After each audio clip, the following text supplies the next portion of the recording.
Let's go. What's up, Lions Nation? It is We Are Lions Nation podcast, and this is our post-game show. We are going to recap the Lions' unfortunate disaster of a game against the Eagles. Man, we got Statman in the house. Motor City Ryan is here. Oh no. And Statman, Go ahead and when does start that countdown. Let's get this shit show started. Let's go.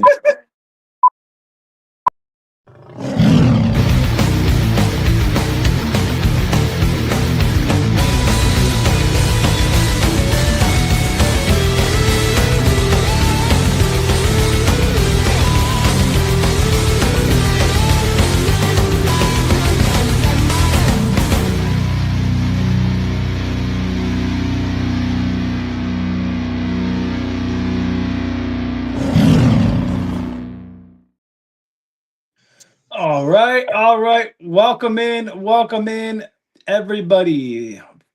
First off, we are Lions Nation podcast. We are at 336 subscribers on that march to 500. So thank you to all the new subscribers. We appreciate you. And another announcement this Friday for our 10-play drive, our good pal Marco will be our next contestant to take on the crew. So thank you to Marco for signing up, and we hope you have a blast this Friday. Bring it on. Bring it on. Bring your A game.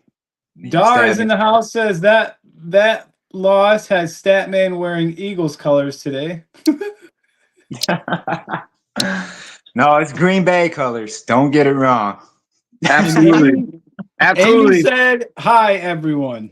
I'm going to be wearing waste management colors here soon. Granger colors. As much as we do. So on tonight's show, guys, we're going to just make sure if there was any injuries from Motor City Ryan, we have Statman's player/coach of the game, and we're going to take a look at the numbers a little bit and talk about what happened in that game. So I know Statman's thrilled.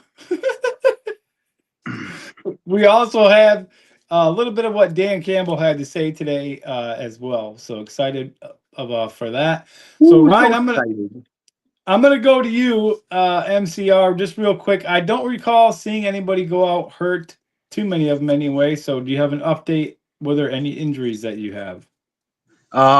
There's really no injury that kept anybody from out of the game, but Ratledge did go out of the game for a series of plays, and he was back in the game shortly after that. And that is really all that we have here. Which is some good news. Considering what else we have to talk about tonight, that was good news. The highlight of the game, did you see the Lions fan flip the refs off? That was pretty cool. We have 21 people in here right now, Statman. So we got some people in here. Oh boy. We got some people in here tonight. Yeah, you we guys want are to in for talk. a hell of a show. If you are an Eagles fan in here watching, hey man, let us know your thoughts as well. I know there was some of you Eagles fans out there were still not impressed at all by your guys' gameplay from what I saw. So I think a lot of you are right in the same boat we are at tonight. So Statman, do you want to do your player of the game first, or you want to get into all the BS? Yes. Let's just get into the player of the game right now. Player of the game isn't even going to be a player. It's the coach. Calvin Shepard had the defense ready to freaking go for that game. The Eagles were 1 for 6 on their tush push, their stupid play they do every damn game. We were actually able to stop it. That's probably the highlight. And if it wasn't for our defense, that game should have been a blowout, probably like 45 to freaking 9. And we got a garbage time field goal at the end. And let's just get into it. Let's get into the rest of the game because I'm ready to fucking go. Time to bash people. All right, so I'm just going to start it out like this. On the bottom of the screen, you will see this, but let's just look at the numbers for the game. Jared Goff, 14 for 37, 255 yards, a touchdown, and an interception. Jahmyr Gibbs had 12 carries for 39 yards, no touchdowns. David Montgomery, 6 carries, 27 yards, no touchdowns. Gibbs on receiving was probably the highlight of the offense. 5 catches, 107 yards on 8 targets. Williams had 4 catches, 88 yards, and a touchdown on 7 targets. Amon-Ra St. Brown, 2 catches, 42 yards, no touchdowns on 12 targets. And David Montgomery had 1 catch for 10 yards. That's the offense. We're going to start there, Statman. Let's get into it. I know you got a lot to say. So let's start off by play calling. Dan Campbell going for it on these 4th downs and coming up with these bullshit fucking runs. Everybody praised Dan Campbell for the last game. Obviously, he didn't do anything spectacular to go against this Eagles defense. Second thing I want to get into, Jared Goff. You need to stop wearing fucking gloves on your throwing hand. You're a fucking moron. I'm sorry. I love Goff. He's my quarterback. But god damn it, didn't we learn from Stafford against the Chicago Bears when he threw 5 picks? He could not get the spin on the ball. He could not grip the ball properly when he was throwing. And his decision making was horrible. Let's see. St. Brown, how many targets? 12 targets? That's too many targets for one player. I'm sorry, spread the ball around. Stop trying to force it into St. Brown when he was getting locked down the entire game. And not only that, but when he was thrown to, the balls weren't anywhere even where he could catch it. Some of them.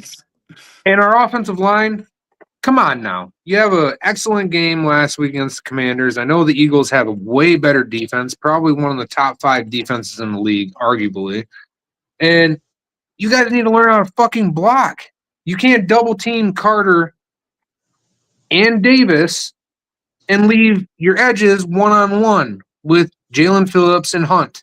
It didn't work all freaking game long. There was no adjustments made to that offensive line or how they're blocking for pass. Goff was running around. Even though he can't run very fast, he was trying his hardest to run as fast as he could in that pocket to make some sort of throw. And the throw was probably 20 yards off every time because he's wearing gloves. I don't know what else you want to say about this game. It was a fucking shamble on offense. I mean, you could probably compare Dan Campbell to the Eagles' offensive coordinator, Patullo. And that's what it looked like. It looked like the Eagles' offense, the way they're play calling. It was garbage. Figure it out. Fix it before we go against the Giants and fucking lose that game too. Because right now we're out of the playoff picture. The Bears and the Packers are ahead of us, and the Bears are leading our fucking division. I'm fucking pissed. Get shit together. It's fucking MCR. ridiculous. Yeah, I agree with Statman. Our offense was being too one-dimensional. Teams are expecting St. Brown to get the ball. If you look at a majority of our highlights and who's been one of our top receiving players has been St. Brown. Teams are expecting him to get the ball. So you just can't throw it to him, 20 times a game and expect teams not to catch on. Teams are catching on to what they're doing, and we got exposed offensively, and all we could do was run Gibbs, and then that 4th and 1 play, we could have converted. We could have did a flood or a screen pass to Gibbs, and Gibbs would have got it. We should have used Gibbs more as a receiver. Nobody was expecting Jamison Williams, neither. So, that's why he had 4 catches, 88 yards. One of his catches was for 40 yards and a touchdown. And, they made controversy penalty of unsportsmanlike conduct because he jumps on the goalpost. I mean, it was just stupid things. And Dan Campbell even admitted that he made bad play calls and he wished he could have got them back. Dan Campbell did admit in his press conference, that they made mistakes. And offensively, we did not play solid. Jared Goff had no time to set his feet. Jalen Phillips, the edge rushers were there every single snap. And he had the glove on, like Statman touched on. We couldn't even complete a pass if our life depended on it, is the way it looked. And this is not how the Lions look. We know this team can play way better than that. And they were trash. That's really all my take on it. And that controversial penalty, Jameson Williams knows the fucking rule. You can't use the goalpost as part of the celebration. It's been like that for fucking years. And you cost us a fucking extra point, even though it didn't fucking matter. But still, it pushed our kicker back, made him kick a long field goal when they knew the wind gusts were going on in that game, and the kickers were having struggles pregame kicking field goals. Why? You need to fucking mature up, dude. This is a football game. This is a big game against the Eagles. This was a must-win, like I said, and we didn't win, even though we still had opportunities, even after how shit our fucking offense was.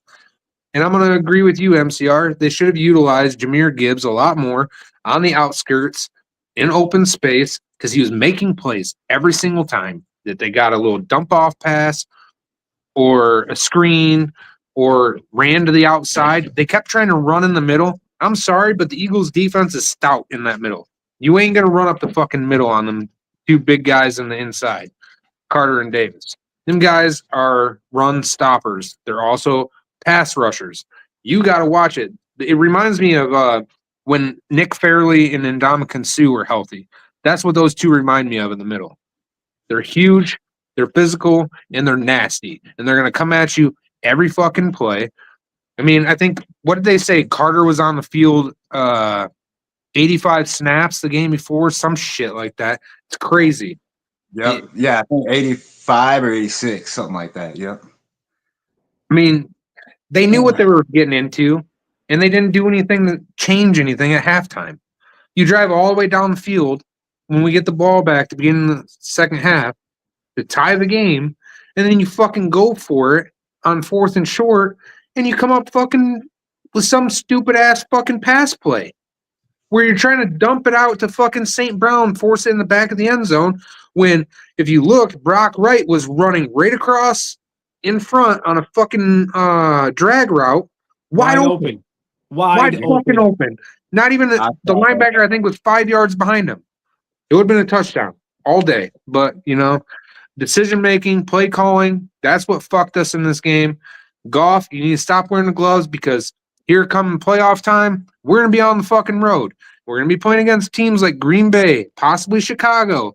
We're going to be playing teams that play outside all the time. Philly. And it's going to be fucking cold. Get used to throwing the ball outside without a fucking glove.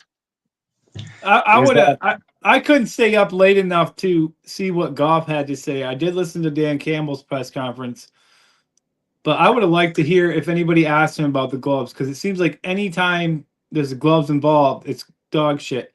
And I want to, since you guys have kind of touched on it, I want to just touch on it a little bit.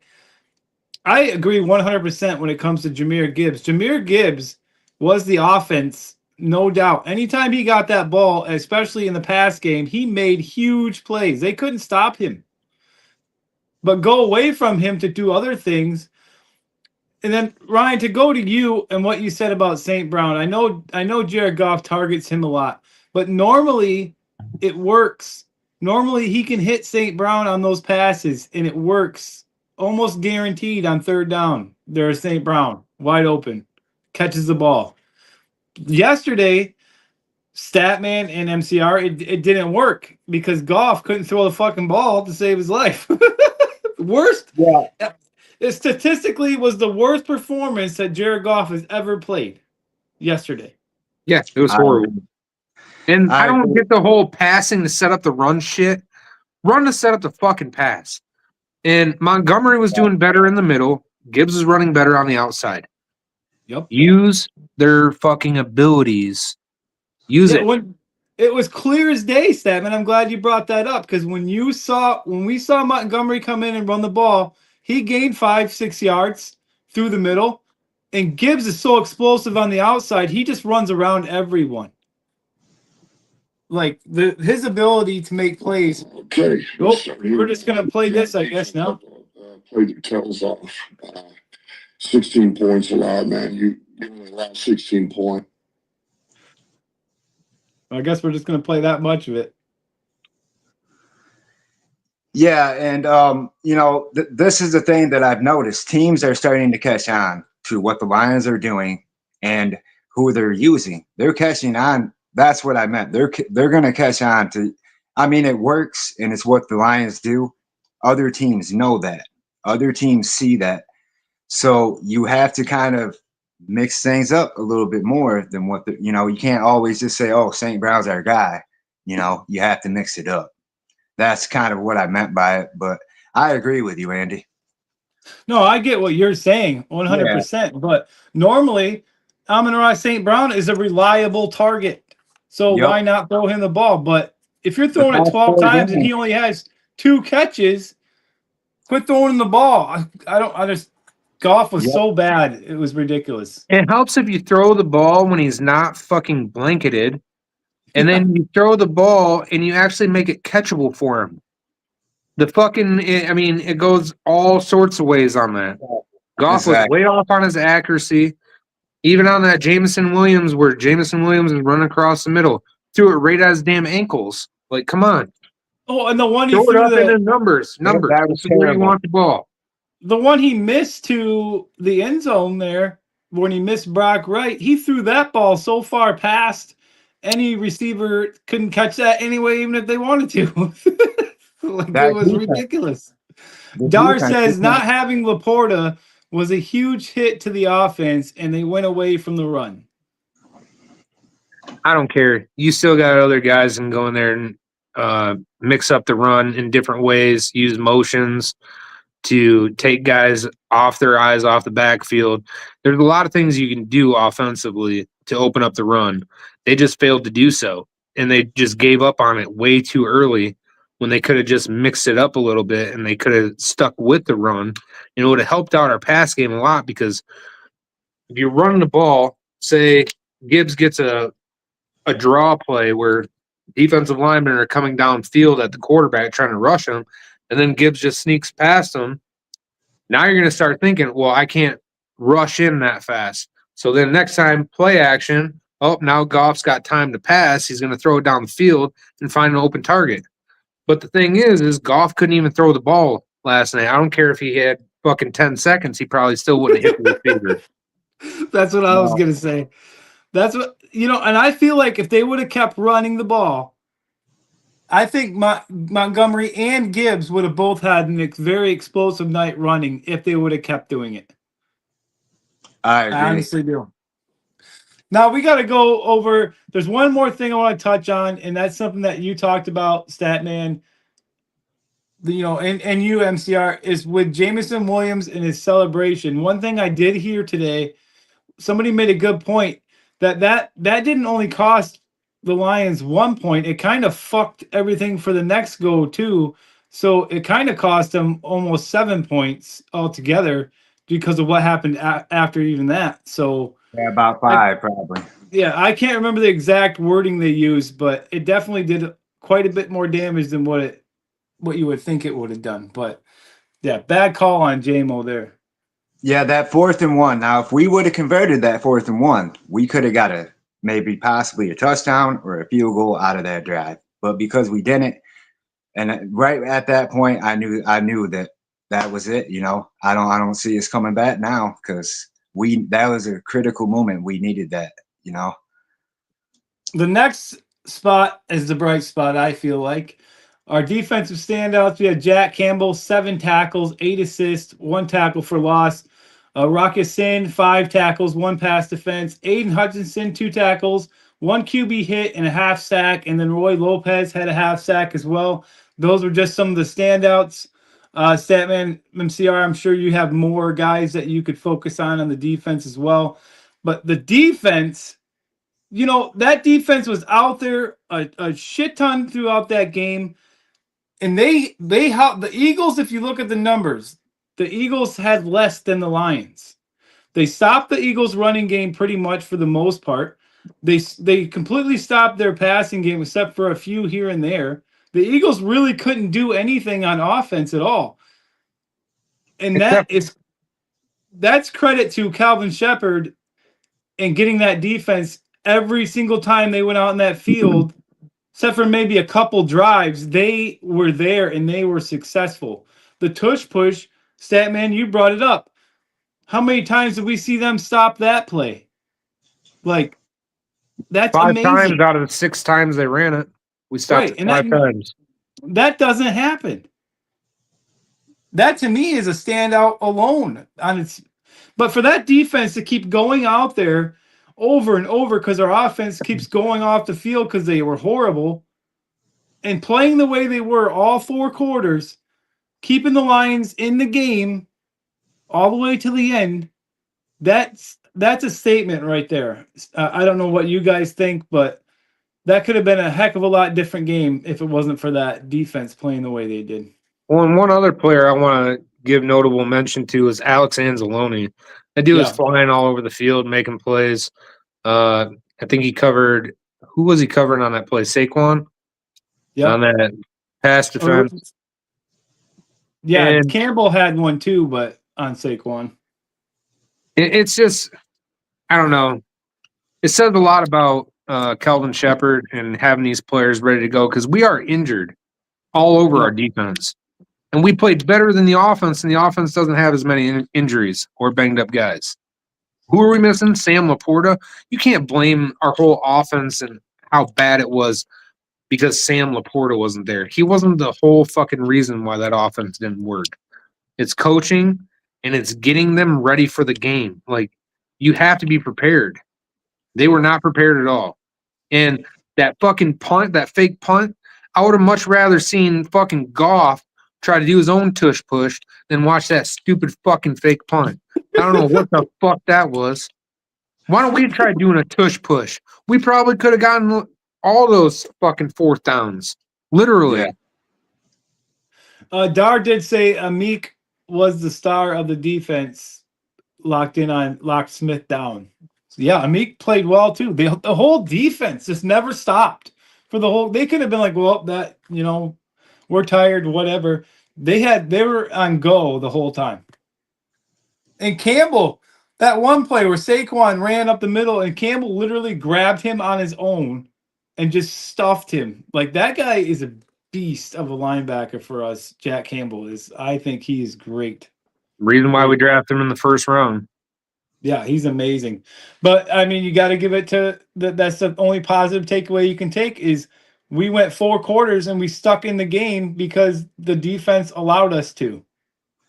Yeah. But you always have this thing in your head like, okay, we're gonna get the ball back, but are we gonna fucking do anything with it? That's what I kept saying. That's what I kept saying to Dar last night when we were watching the game. I was like, "Sweet, our defense got to stop, but is our offense gonna fucking do something now?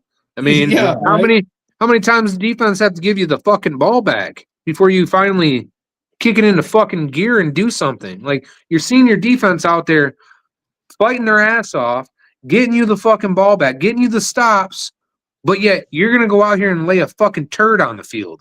That's what it looked like. I was watching a bunch of fucking turds in fucking jerseys running around. Shit sucked. There was highlight. Jameer Gibbs is just the highlight of the offense that whole game. Yeah, but they went away from it. It's working so fucking well, and then all of a sudden, you just stop fucking doing it. That's the play calling, which we thought was going to be so much better with Dan Campbell at the helm, but it wasn't. It wasn't. Not today. But I think our defense played well. We gave our offense so many opportunities, and we're like, we can't capitalize on this. The defense was solid. Brian Branch, he did. I don't know if he ended up getting ejected from the game or if he came back or not. Can't remember if he did, but I was pissed off after the game. But I know he had that helmet-to-helmet hit. He did not get ejected. He didn't get ejected. Okay.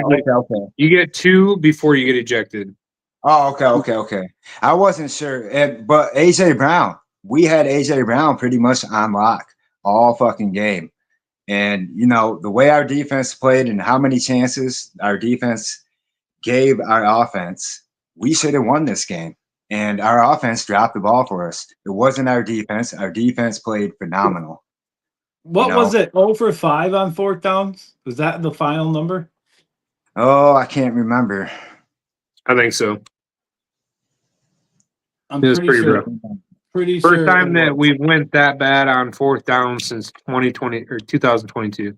Yeah, 3rd downs, 3 for 13, 4th downs, 0 for 5. Just garbage stats, dude. You have to pick up the first downs on third and fourth. Like if you're going for it on fourth, you got to fucking do something on third too. You can't always rely on a fourth down conversion. Now, I do want before I ask you this next question, I do want to, because it is being talked about out there, even though I don't know necessarily if we would have been able to do anything, but I just have to say that pass interference call at the end of the game was complete bullshit. If anybody that saw that knows that was not defensive pass interference in no way, shape, or form. Even Chris Collinsworth was like, no. Like, that's horrible. Yeah, the head ref is a buddy of my brother Dane's cousin. The head ref of that game last night. Kemp. I think I did see that, and he said something about the defender grabbed his arm, but all I saw was barely touched him, and then Brown pushed him off. That should be offensive pass interference, because that would have gave the Lions possibly another chance to try to do something, even though they might not have.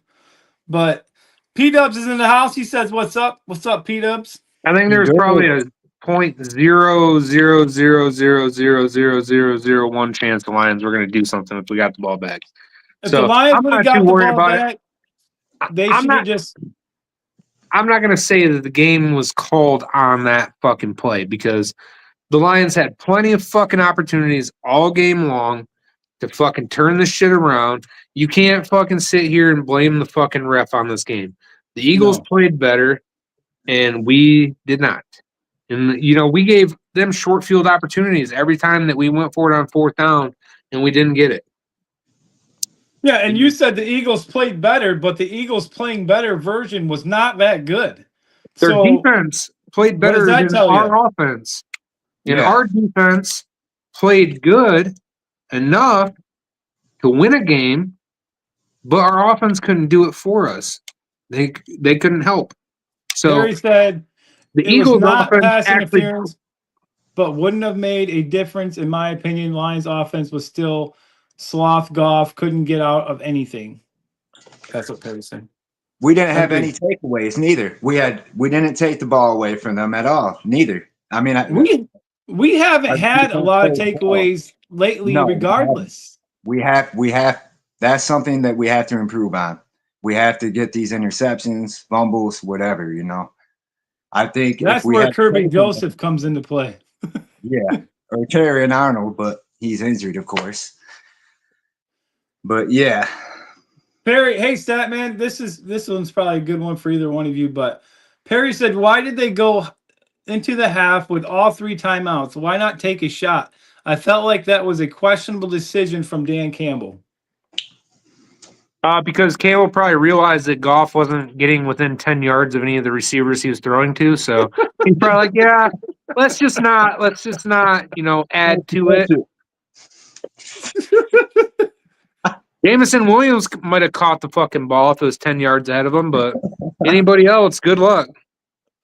Just put Gibbs in at quarterback and receiver and running back, and we might have had a chance. They should have had Statman come in as quarterback, man. Statman would have got the fucking ball down the field.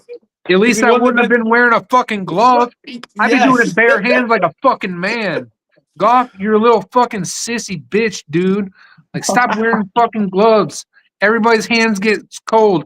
That's why you got your old nutsack down there to keep your hands warm if you need to. All right? I used to do that shit. Back when I played, I'd stick my hands right down up on my fucking nutsack, and I'd keep them warm. I mean, it worked every fucking time. Goff, unless you don't have balls, dude, that's the way to go. So, I mean, just quickly, if we recap that game now, if we just look ahead a little bit, we got the Giants, the Packers, the Cowboys, the Rams, the Steelers, and the Vikings. I have no faith. That's coming up. Yep. I think we're at Pittsburgh, right? We're at the Bears at the end of the season. The Rams. We got home against the Giants, home against the Packers, home against the Cowboys, away against the Rams, home against the Steelers, and away against Minnesota. That's my number one worry. That's our number one team on the schedule that we have to beat is the Rams. I'm not worried about any of these other teams but the Rams. They scare me right now. Well, we got Very at the sad. Bears to end the season too, correct? Yeah, I know. Yep. Yeah, I just didn't have it all the way open. Yep, Bears will be the last game. So win at home, and hopefully you get out of LA without fucking looking disaster. real embarrassed. Yeah. And the Steelers, with Rodgers being questionable right now, you have a good chance possibly there, but they had a fucking stout defense too. Their guys are playing fucking ball over there in Pittsburgh. And Minnesota, we can beat them. We proved that the last time. We're going to be in a dome this time too, again, against them. So that's helpful. But at the end of the year against Chicago, that could come down to the fucking NFC North title. That's and it could that's be the way really I'm cold. looking at it right now. It could be really cold too and snowing. So be prepared for Goff to come back out. And I swear the NFL sets this shit up on purpose. I swear. How many years did we play Green Bay at the end of the year for the division? It's fucking crazy. And now we got Chicago at the end of the year. All of a sudden, change up. Now we're not playing Green Bay at the end of the year. We're playing Chicago. It was usually Green Bay or Minnesota at the end of the year. You know, now it's Chicago. So I think that game could determine the NFC North Championship right there. Yeah, and I mean they got to win these other ones too, or else it doesn't even matter. Exactly. The Cowboys have a shit defense. Our defense is good enough to stop the Cowboys' offense, even though they are very, very talented with George Pickens, CeeDee Lamb, Ferguson, Javonte Williams. They're stacked. That offense is fucking stacked. But their defense is absolute fucking trash. So as long as we can score more than them and at least stop them a couple times, we're good in Dallas. Dallas doesn't scare me. The Giants don't really scare me, but the Vikings scare me. The Bears scare me. The Rams scare me. The Steelers scare me. All those other fucking games, yeah. We have we have 4 games that are home to the end here. So 4 games inside, then another one inside with Minnesota, the Rams. So there's 2 outside games. One is very possible going to be wintertime. So hopefully we don't have to worry about Jared Goff wearing a glove for the rest of the year, unless playoff stuff. But we can't have, to end it here, we can't have that kind of garbage play and be even considered to be a playoff team if we're going to play like that. Yeah. I don't consider ourselves good enough to be in the playoffs right now, to be honest. No, not with like that. Like now we have to wonder what team's going to show up this week. Right. The one that can score 30 points a game or the one that can't complete a pass. Because the Giants can still play football. They might look like a team you can look over, but they're not. They can still beat us. And they played a hell of a game this last weekend, too. They still lost. I honestly they played don't pretty think damn good against the Green Bay Packers. I don't think that looking at it, obviously, Ryan, you're correct. I mean, it's pretty obvious the Rams are the toughest opponent we have left, in my opinion. Stafford, the Rams are playing excellent football. That offense is amazing. Steelers, mediocre. Aaron Rodgers looks like he definitely messed his wrist up. Could be out for 4 weeks even. Might be back in time for us. I don't know. And one thing I want to point out, too. The last time we played the Rams and Stafford, do you remember how that was? He got booed in Detroit. And he got beat pretty good. I think he's going to want payback against us in his home field. Yeah, okay. Goff will be the one getting booed in that one. It's going to be rough. He plays this Sunday. Yeah, it's. But if we can win the majority of these games, even if we take a loss in that one, we'd still probably be in playoff spot. We just can't lose any of these games that we should win. Will we, though, as long as Green Bay and Chicago keep winning? We're still going to be sitting on the bottom. Exactly.